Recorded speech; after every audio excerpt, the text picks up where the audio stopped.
music multiverse listeners. Welcome to Beyond Your Radio. Welcome back to Beyond Your Radio show, Unknown Sundays. It's time to talk about another band, another artist, or something in the music multiverse that might be relatively unknown, missed, that our watchers, collectors, appreciators might be interested in, a rabbit hole to go down, such to the past or to the relative present. This is if this is your first time here, welcome. This is an extension of our article sections on beyondyourradio.com. So there's an article written there by me. There are links. There's a video in actuality, too, to one of their performances of the band tonight. If you're not subscribed and you're looking for trouble, we got that. So, click away, subscribe. Please feel free to leave a comment. Let us know what you're thinking, how you feel about this. I always respond and love the music banter. Of course, if you like what we're doing, you click the like button to give us the thumbs up. Today, can a synth-pop band, electro-pop dance band, rise from the, I guess I'll say ashes, why not be cliche, right? Of what would be considered a basic garage band start? That's not where the usual sounds of synth, new wave, and pop indie dance come from, right? No, they don't usually come from a garage band. Or is it that my distorted view and comedic tendencies in regard? Well, I didn't go that far as to track down whether there was actually the birthplace of this band was actually in a garage itself, but it is Versailles, France. Now, on the comedic side of things, I'll say that are there garages allowed in Versailles? I've been to Versailles, I've been to the palace. It's gorgeous. It's never ending. Maybe if you think about the size of it, maybe it is all of Versailles. I didn't go down and track that because I was floored by the fact of my minimal exposure to such a band over the years and years that they've been around. But I was able to answer the question of where they come from and how they were considered a garage band at the beginning. And that comes from their debut record, finding a few tracks that, they did fit that garage humping, almost easy chord and rock strut, raw vocal, and recording style. So what happened? How did it whip smart into something so much different and so very fast? Well, maybe we'll find out together, trying to understand the band Phoenix on Unknown Sundays 2025. This show will be a very different approach than my normal Unknown Sundays. And you guys all know that I love to, not hold to a particular pattern, but also in putting these articles and shows together. So here comes one where my attraction to the band is mostly minimal. And I'm running endorsement for why this band made no huge mark on the U.S. side of things, possibly, and only a certain area of the international scene. And big noise that maybe it should have had in the United States. Maybe. First of all, in going back to the debut, 2000, once you hear Funky Square Dance 2,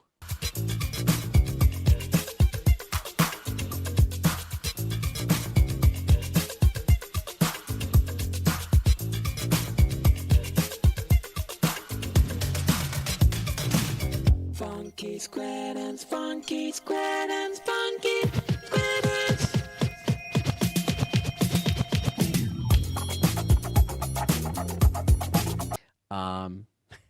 No, I didn't start there, but in the rabbit hole of pursuit to find the missing quotient to get me interested in snatching up their 7 studio albums over the 25 years, I went back to the start, and that's where you do. And while Untitled is an absolute all-over-the-place music mess, I should have picked up those gems of their pieces and bits that certainly rise from the ashes of this like a phoenix does. Not to mention understanding how the band's early formation had a connection to those that would go on to form Daft Punk. So even when they were in the garage of Versailles, which might have actually been the garage at the palace for all I know, which sort of explains the overall sound, doesn't it?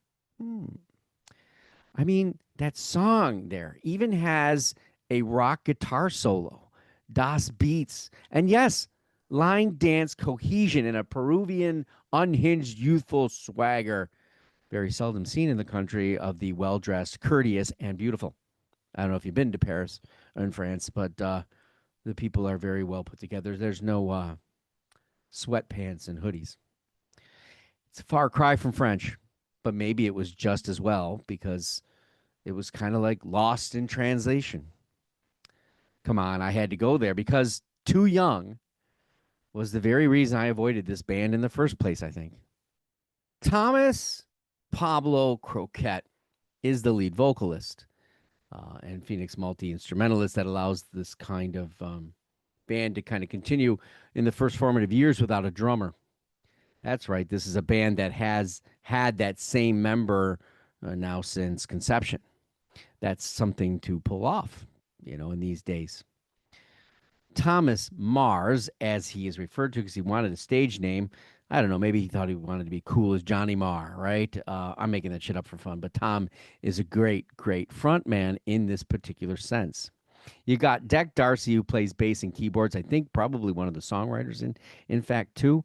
And while Laurent Brankovitz plays guitars, he also dabbles in keyboards. And then Christian Mazzali also works in guitar. So at a first look, you think this maybe is a garage band. That picture you see, that's a garage band look. But when it comes to all things that sum up the whole, it might be those keyboards aplenty, and they are plenty. And the eagerness to explore everything around them amidst the simple coordination of letting everyone in the band share in the mix. Although I will say, when it comes to the mix, there's one instrument that might be the reason for it's not getting to my ear. Let's talk about Thomas, though, and let's get back to that idea of why I name-dropped Lost in Translation. Yes, that is the motion picture. Yes, that song was in the motion picture. Yes, that movie was directed by Sophia Coppola. Yes, that's the daughter of Francis Ford Coppola. She married Thomas Marr, or Thomas Pablo Croquet. And they've been married ever since. So in other words, another status, elongation, and two very interesting people in a entertainment world. And I've got to say that's an amazing thing to have and have happen and still be where it's at today. Now, when I get to this, I'm going to always think of this car ride that I had. And I'll get to the end of this with everything that happened. Every time I hear this band, I will believe and remember that 5-hour car ride with multiple albums prior to writing the article. I get the no one too high or too low in the mix. It's a camaraderie that required and connected 25 years and 7 albums and 2 stints on Saturday Night Live. 2 from a band that technically has no powerful crossover in the United States. But the Tragically Hip got 1 show, and they have an alumni that loves them on the panel. And then, think about other bands that from France that haven't even had an appearance on the show. Let's talk about Gojira, for example. I mean, they blew it out the water in the Olympics, and here they are. They're not on Saturday Night Live yet, although they could be on this year. I would hope so, to be honest with you. But that Saturday Night Live list isn't even out yet. Then you've got, why not bands like the Tea Party? They're international and probably one of the greatest bands on the planet. Why not Rush? Or even the French other bands that have been and done things over the years. Hell, Daft Punk would be one of those that would be in consideration. Not only that, they were on an SNL commercial. Their song was used. And The Weeknd, who performed on that show, was using one of the songs they collaborated with Daft Punk, but Daft Punk didn't play. So it's a mystery I have. This is the mystery of Phoenix for me. I have gone through the catalog now a second time, once completely through doing every album from start to finish. And while I'm not overly gaga for each or every an album or song, I have found parts that catch me rather well. And these are the kind of interesting production qualities they have. But then there's inequalities over the 7 years, the 7 albums in 25 years. That's right up to the recent one, 2022's Alpha Zulu, which has an amazing kickoff song, the title track. Reason I'm allowed is a crowd in the consomme way. Woo, ha, singing hallelujah. Pretty you got, cover your lies, got a groove.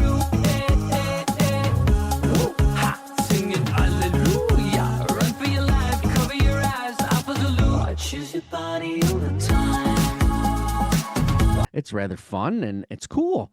You will get layers of all kinds of synth, and the depth is in there, but they're minute depths. But there's all kind of interplay, and it's not just one keyboard; it's probably multiple, plus the production, which are always consistently in placement with the phrases of their music and the lyric on the delivery. And perhaps therein lies my true discontent. Or let's not call it discontent. Let's call it disconnection. Right? Why haven't I connected with this particular band? And I think that has to do with the vocals do not break from that pitch or range. And the guitar work has somehow become more and more so something that leaves me slightly bored in the listen, above the clever interwork layering and more of the synthesizer. And in actuality, when I say that I start to think and compare this to heavy keyboard artists and synthesized bands of progressive rock that truly stretch and invent the instrument, this is where Phoenix definitely does nearly none of that to even get close to any rock environment or sound that would invite anything beyond that listening environment they have ensnared for 25 years. Their collaboration to renew Kavinsky's Night Call certainly has a perfect fit and stage, and that stage of the closing Olympics in France. So we started with Gojira, and we ended with Phoenix. It was entertaining marvelously, I think. And to see all the fanfare and enjoyment at the close and upfitting moment of that full circle French music, it's really well done. Synth pop happiness, fun, catchy, and limited. Okay, all right, I'll live with it. I did my best, and I had a very interesting and good time in exploring this catalog. A different mindset in place where this was happening, too. As an avid collector and an all-encompassing music aficionado, this band has a very simple placement of the grand music multiverse and a steady, impressive following that enjoys that position, enjoys that sound, and very put-together lyrical compositions. There's a lot.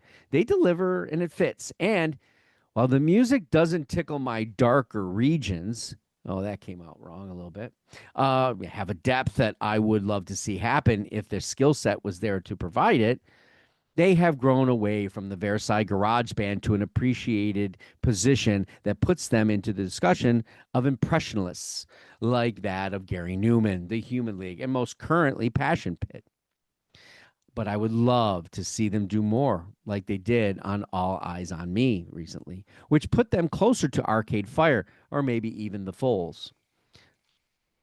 But it always comes back to the fabulous and blinding synth.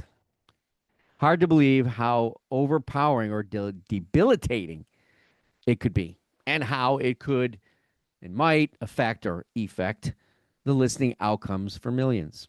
I get it. I like it.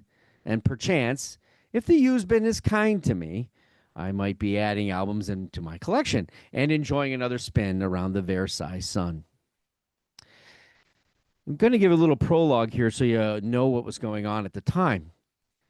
I guess it's a prologue, isn't it? Or is it a post-log? I apologize for the delay in the article. It was 1 week ago. I fully intended to get this out on time. It didn't happen. But I was involved in a family crisis that definitely needed to be the number one priority. And that's going to happen from time to time. I'm happy to say, at least at this point, that the crisis was only a couple of days of a unique anxiety that I'm sure most first-time uncertain college-age students would have. This music was an equally interesting and completely different listen in my ears for what was happening at the time. I don't know whether that swayed my writing one way or another. I probably would have been listening to something else with a little bit more anger or amplitude, probably. But this did have a certain quality of mix of ease up, relax, as well as advice ridden. It's there, people. There's a lot of advice in their records.